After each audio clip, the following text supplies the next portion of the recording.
ఈ సమ్మర్లో వేడి నుంచి ఉపశమనం పొంది చల్లదనం అందించే ఇండియాలోని బెస్ట్ ప్లేసెస్ ఏంటో చూద్దాం. కర్ణాటకలోని కూర్గ్. తక్కువ బడ్జెట్లో వేసవిలో ట్రిప్ ప్లాన్ చేసుకోవాలనుకునే వారికి కూర్గ్ కూడా ఒక మంచి ప్లేస్. దీనిని స్కాట్లాండ్ ఆఫ్ ఇండియా అని కూడా పిలుస్తారు. కూర్గ్లో ఆకట్టుకునేవి కాఫీ తోటలు, జలపాతాలు. రెండవది హిమాచల్లోని మనాలి. సమ్మర్ వచ్చిందంటే చాలు చాలామంది మనాలి ట్రిప్ ప్లాన్ చేస్తారు. ఇండియాలోని పాపులర్ హిల్ స్టేషన్లో మనాలి ముందుంటుంది. మనాలిలోని మంచు కొండలు, ఆహ్లాదకరమైన వాతావరణం, లోయలు మనల్ని ఎంతగానో ఆకట్టుకుంటాయి. మూడవది కేరళలోని మున్నార్. ఈ సమ్మర్లో ఖచ్చితంగా విజిట్ చేయాల్సిన హిల్ స్టేషన్ మున్నార్.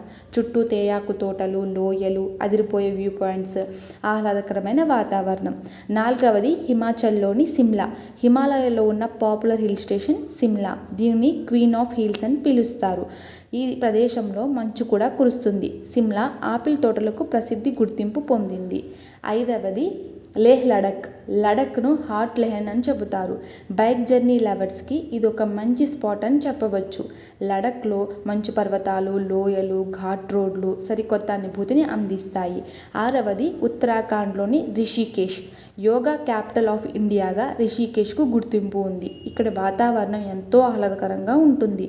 గంగా నదిలో రివర్ రాఫ్టింగ్, బోటింగ్ వంటి అడ్వెంచర్ యాక్టివిటీస్ రిషికేశ్లో ఉన్నాయి. ఏడవది హిమాచల్లోని డల్హౌసీ. హిమాచల్ ప్రదేశ్లోని మరో పాపులర్ ప్లేస్ డల్హౌసీ. ఇక్కడ దట్టమైన పైన అడవులు, పచ్చటి ప్రకృతి, మంచు పర్వతాలు చూడగానే ఒక మంచి అనుభూతిని కలిగిస్తాయి. ఎనిమిదవది పశ్చిమ బెంగాల్లోని డార్జిలింగ్. పశ్చిమ బెంగాల్లో ఉన్న పాపులర్ హిల్ స్టేషన్ డార్జిలింగ్. డార్జిలింగ్ను క్వీన్ ఆఫ్ హిల్స్ అని పిలుస్తారు. టీ తోటలు, హిమాలయాల మధ్య వ్యూ పాయింట్స్ విజిటర్స్ని ఆకట్టుకుంటాయి. తొమ్మిదవది ఉత్తరాఖండ్లోని నైనిటాల్. ఉత్తరాఖండ్లోని నైనిటాల్ కూడా మీకు ఎన్నో మధుర జ్ఞాపకాలని అందిస్తుంది. ఇక్కడ నైని సరస్సులో బోట్ రైడింగ్, రావర్ రాఫ్టింగ్ వంటి అడ్వెంచర్ యాక్టివిటీస్లు ఉన్నాయి.